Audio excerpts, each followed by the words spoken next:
Hello very good evening friend. Welcome to my channel that is Samadhan ICS. मेरा नाम वीरेंद्र, मैं आप सभी का स्वागत करता हूं मेरे चैनल समाधान आईसीएस में। इससे पहले के लेक्चर्स में हमने लोगों ने बात कर ली थी पुर्तगाल किस तरीके से भारत में आए और किस तरीके से अल्फांजो द अलबुर्की की पॉलिसीज की वजह से उन्होंने पूरे ईस्ट में दबदबा बना लिया। अब मैं इस वीडियो लेक्चर के माध्यम से एक नए ट्रेडर के बारे में बात करने जा रहा हूँ। जिन ट्रेडर के बारे में बात करने जा रहा हूं उनकी पॉलिसी भी अपने आप में काफी सक्सेसफुल पॉलिसी रही थी। इससे पहले कि अगर आपको वीडियो लेक्चर में किसी भी तरह का कोई भी डाउट हो तो आप प्लीज मुझे कमेंट में पूछ सकते हैं। ठीक है फ्रेंड्स, हम स्टार्ट करते हैं नेक्स्ट ट्रेडर के बारे में। इनका नाम है नीनो दो इनको इसकी प्रोनाउंसिएशन कुछ भी हो सकती है, लेकिन जो पुर्तगीज के हिसाब से इसकी जो प्रोनाउंसिएशन है मैं वही आपके सामने बोल रहा हूँ। इसकी प्रोनाउंसिएशन नीनो डो कुइया के नाम से इनको जाना जाता था, नीनो डो कुइया। तो मिस्टर कुइया जो है भारत में जो अंडर द वाइसरॉय, जो पहले ऑलरेडी वाइसरॉय थे अल्मीडा, फ्रांसिस्को अल्मीडा, उनकी ही रेंज में ही आए थे 1528 के आसपास से। और 1529 में आते इन्होंने एक बहुत महत्वपूर्ण काम किया था।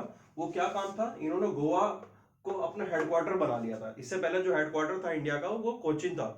अभी तक के जितने भी ट्रेडर्स थे या अपने अभी तक के जितने भी गवर्नर भारत में आए थे उन लोगों ने कुछ इस तरह के बड़ी, अगर मैं बोलूँ, एडमिनिस्ट्रेटिव व्यवस्था के साथ में कोई बहुत ज्यादा छेड़छाड़ नहीं की थी। उन्होंने ट्रेड वगैरह काफी अच्छे तरीके से शुरू कर दिया था इंडिया में और इंडिया के आसपास के सभी टेरिटरीज में, लेकिन एडमिनिस्ट्रेशन की व्यवस्था के साथ में कोई खास छेड़छाड़ नहीं की थी। जो ये थे नीनो साहब, इन्होंने जो हेडक्वार्टर था वो गोवा कर दिया था, कोची से शिफ्ट करके।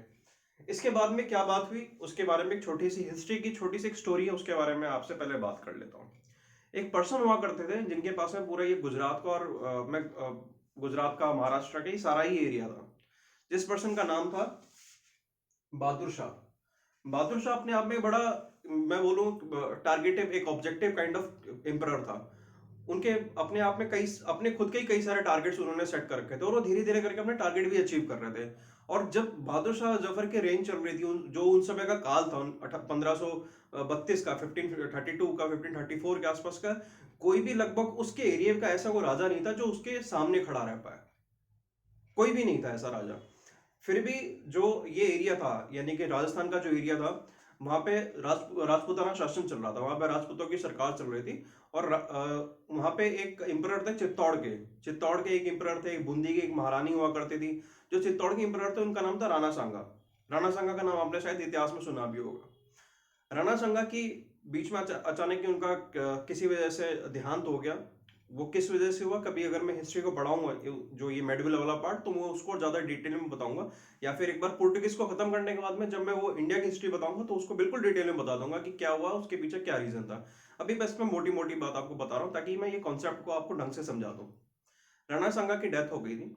राणा सांगा की डेथ होने की वजह से उनके बेटे, उनकी वाइफ का नाम था रानी कर्णावती। रानी कर्णावती, रानी कर्मावती, दोनों नाम से हिस्ट्री में जाना जाता है। जो रानी कर्णावती थी उनके पास में ऑलरेडी राजस्थान का एक छोटा सा डिस्ट्रिक्ट था बूंदी, जो फिलहाल भी राजस्थान में अवेलेबल है। वो उदयपुर के पास में एक जगह है बूंदी डिस्ट्रिक्ट, वो ऑलरेडी थी उनके पास में। तो रानी कर्णावती के दो बेटे थे। एक तो थे राणा विक्रमादित्य और एक और थे राणा उदय सिंह। जो राणा विक्रमादित्य थे वो बड़े बेटे थे। जो बड़े बेटे थे वो भी उस समय इतने छोटे थे कि उनको राजगद्दी पे नहीं बिठाया जा सकता था, लेकिन उनके पास में कोई ऑप्शन नहीं था। तो उन्होंने क्या किया, जो अपने बेटे थे, बड़े बेटे राणा विक्रमादित्य, उनको राजगद्दी पे बिठा दिया। और शासन की उनको ज्यादा कूटनीतियों के बारे में नहीं, कुछ इंफॉर्मेशन नहीं थी, फिर भी उन्होंने राजगद्दी पे बिठा दिया। लेकिन जो पीछे से सारा मैटर ड्रॉप करने का काम होता था, जो भी पॉलिसी होती थी, यानी जो बैक एंड था, वो सारा का सारा रानी कर्णावती संभाल रही थी। अब उनको साथ साथ में ये भी डर था राजपूताना शासन को कि उन पर कहीं दोबारा अटैक ना हो जाए, क्योंकि कुछ अटैक वहां पे चल रहे थे। वहां पर आपस में क्लैशेस चल रहे थे। चित्तौड़ में इस तरह की मतलब व्यवस्था, चित्तौड़ में, जोधपुर वगैरह में इस तरह की ऑलरेडी प्रॉब्लम वगैरह स्टार्ट हो गई थी हिंदू राजाओं में, और उनके ऊपर में मुगल वगैरह का अटैक चल रहे थे। उस समय जो बाबर के बेटे थे, बाबर के बेटे हुमायूं, ठीक है, जो बाबर के बेटे थे हुमायूं, वो एक बड़े शालीन राजा के नाम से जाना जाते थे। और उस समय उनका इस एरिया में, यानी गुजरात से इस तरफ में, अगर पाकिस्तान की बात करूं और हैदराबाद की, पाकिस्तान की हैदराबाद वगैरह की बात करूं, उस तरफ में उनका अच्छा दबदबा हुआ करता था। तो उन्होंने क्या किया कि रानी कर्णावती ने अपनी हेल्प के लिए कि भाई आप हमारे राज्य में आइए और हमारी हेल्प कीजिए। और उनको ये भी डर था कि भाई कहीं ऐसा ना हो कि राजपूताना शासन को खत्म कर दिया जाए मुगलों के द्वारा, कुछ भी इस तरह का ना हो, तो उसके लिए उन्होंने क्या किया, हुमायूं को एक राखी भेजी। पहली बार माय डियर फ्रेंड ये भारत के इतिहास में हुआ था किसी हिंदू रानी ने एक मुस्लिम राजा को रक्षाबंधन के दिन राखी भेजी हो। इसके बाद से मुस्लिम भी रक्षाबंधन को मनाते हैं, मानते हैं उसके बाद से, और हुमायूं ने उनकी राखी भी एक्सेप्ट की। लेकिन पता नहीं किस रीजन से उनका वहां पे उन्होंने टाइम वेस्ट किया। वहां वो गए भी, राजपूताना शासन की हेल्प भी करना चाहते थे, वहां गए भी, लेकिन वहां जाने से पहले ही बहादुर शाह जफर जो सॉरी बहादुर शाह नॉट जफर, जो बहादुर शाह थे, उनके डर की वजह से वहां पे कई सारी रानियों ने क्या कर लिया, आत्मजोहर कर लिया, यानी खुद को आग के हवाले कर दिया। अब इस बात से जो हुमायूं को बड़ा धक्का लगा। हुमायूं नहीं चाहते थे कि जिन्होंने उनकी हेल्प मांगी है उनको किसी वजह से मुंह की खानी पड़े, पीछे हटना पड़े, लेकिन ऐसा हुआ, उन्होंने आत्मजोहर कर लिया। तो हुमायूं इस बात से बड़ा बिलबिला गया। उन्होंने सोच लिया कि अब मैं जो है इनसे युद्ध करूंगा। हालांकि इनके सामने कोई स्टैंड नहीं ले सकता था, लेकिन फिर भी हुमायूं ने अपनी सेना को और अपनी हिम्मत को इकट्ठा किया और बहादुर शाह से युद्ध करने के लिए चले गए। और उन दोनों के बीच में एक लड़ाई भी हुआ, युद्ध भी हुआ। युद्ध कहाँ हुआ? युद्ध हुआ मध्य प्रदेश के इस एरिया में। इस एरिया का नाम है मंदसौर। मंदसौर के इस एरिया में एक युद्ध हुआ, एक बैटल हुई, ठीक है। और चंपानेर तक की लड़ाई हुई। चंपानेर तक पीछे खदेड़ दिया हुमायूं ने इनको, मतलब हुमायूं जीत गए इस लड़ाई में, और हुमायूं ने बहादुर शाह को पीछे खदेड़ दिया चंपानेर तक। और खदेड़ने के बाद में इन्होंने गुजरात के ऊपर में अपना शासन स्थापित कर लिया। अभी तक पुर्तगाली अपनी तरफ शांत बैठे हुए थे, वो ना हुमायूं की तरफ थे ना बहादुर शाह की तरफ थे। हालांकि बहादुर शाह ने किसी ना किसी तरीके से कोशिश करके पुर्तगालियों को अपने साथ मिलाने की भी कोशिश की थी, लेकिन बहुत ज्यादा पुर्तगालियों ने उनकी हेल्प नहीं की। कुछ खास उन्होंने ना नेवी में हेल्प की और ना लैंड के थ्रू अपनी आर्मी वगैरह भेज के कैसी भी हेल्प नहीं की।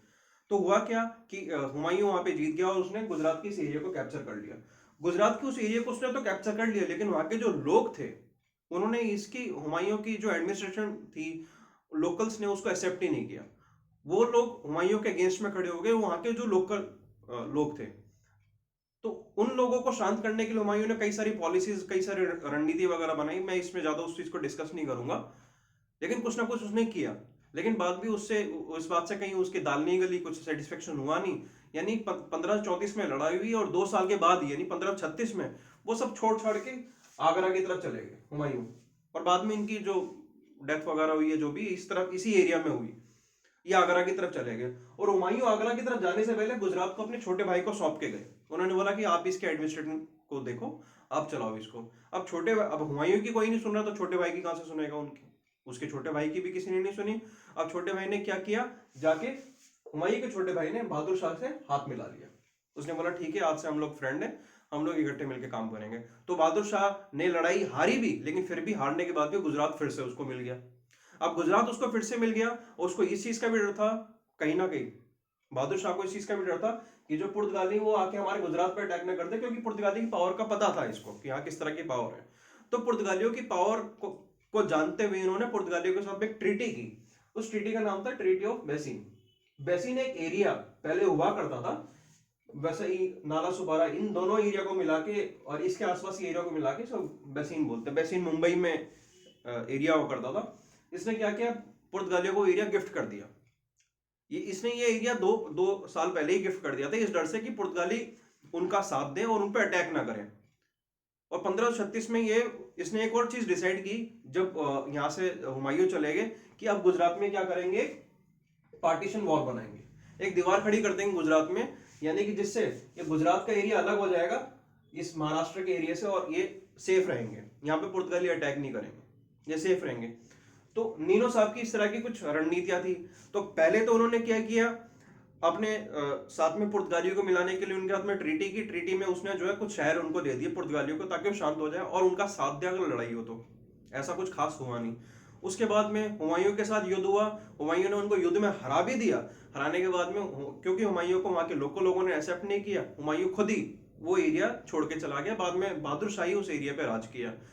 उस एरिया पे बहादुर शाह का राज करने के बाद में उन्होंने सोचा कि अब यहाँ पे अपने आप को सेफ रखने के लिए हमें एक वॉल बनानी चाहिए, पार्टीशन वॉल बनानी चाहिए। तो उसने उसका निर्माण जैसे शुरू किया बहादुर शाह ने, तो पुर्तगीज ने बड़ी इसमें आपत्ति जताई। उसने बोला अगर इस तरह का कुछ भी होगा तो फिर हमारा ट्रेड पे फर्क पड़ेगा, हम व्यापार नहीं कर पाएंगे, आपस में हमारे संबंध खराब होंगे। कई तरह की उन्होंने पीसफुल ट्रीटी करने की कोशिश की, कई बार बनाने की कोशिश की, लेकिन अंत में ऐसा कुछ नहीं हुआ। फिर एक समय क्या हुआ, उन्होंने उसको जो ये पर्सन थे बहादुर शाह को, उनको डिनर पे बुलाया। जो ये नीनो साहब थी, इन्होंने अपने साथ में रात के खाने पे, रात भोज में, डिनर पे उनको इनवाइट किया। डिनर पे इनवाइट करने के बाद ही वाज असैसिनेटेड, उनका वहां पे कत्ल कर दिया गया, मर्डर कर दिया गया उनको। और मर्डर करने के बाद उनकी डेड बॉडी को अरेबियन सागर में ही फेंक दिया गया, और उनकी डेड बॉडी कभी भी रिकवर नहीं हुई। सिर्फ एक इतिहास के पन्नों में बहादुर साहब की हिस्ट्री के और उनकी बहादुरी के किस्से रह गए, और उनका मर्डर कर दिया। मर्डर करने के बाद में उन्होंने गुजरात को भी कैप्चर कर लिया पुर्तगालियों ने, मुंबई का, महाराष्ट्र का एरिया इनके पास था, मध्य प्रदेश का ये वाला एरिया भी कैप्चर कर लिया। साथ में इन्होंने अब हुगली में भी अपना हेडक्वार्टर बना दिया, यानी कि बंगाल के एरिया में भी हेडक्वार्टर बना दिया। ठीक है फ्रेंड्स, ये तो था नीनो के बारे में, किस तरह से भारत में और किस तरह से इन्होंने क्रूर तरीके से और अपनी बड़ी शातिर नीतियों से गुजरात के एरिया को कैप्चर किया। आने वाले लेक्चर में हम बात करेंगे किस तरह से पुर्तगाल की जो एडमिनिस्ट्रेशन थी, उस एडमिनिस्ट्रेशन को बहुत ज्यादा बेनिफिट हुआ, लेकिन कुछ गलतियों की वजह से पुर्तगालियों ने अच्छी एडमिनिस्ट्रेशन होने के बाद भी अपने आप को भारत में कहीं ना कहीं कम कर दिया। लेकिन मैं यहाँ पे एक बात पे और जोर देना चाहूंगा, पुर्तगाली ऐसे जो ट्रेडर्स थे जो सबसे पहले भारत में आए और सबसे आखिरी में गए। पुर्तगाली 1961 में, यानी 1947 से जो अंग्रेज चले गए थे, उसके भी कम से कम 20 साल के बाद में पुर्तगाली भारत छोड़ के गए, तो वो बहुत लंबे समय तक भारत में रहे। इन सब के बारे में नेक्स्ट लेक्चर में बात करेंगे। माय डियर फ्रेंड्स, यहाँ पे मैं एक बात और बोलना चाहूंगा। अब नेक्स्ट लेक्चर या इसके बाद में अगर मैं कोई एक लेक्चर भी इस पे बनाऊंगा, इसमें इंडो यूएस रिलेशन के बारे में एक लेक्चर बनाऊंगा। इसके बारे में अगर आपको अभी कुछ पूछना है या कुछ बताना है, आप मुझे कमेंट बॉक्स में बता सकते हैं। और इंडो बांग्लादेश के भी रिलेशंस के बारे में आने वाले टाइम पे मैं लेक्चर बनाऊंगा।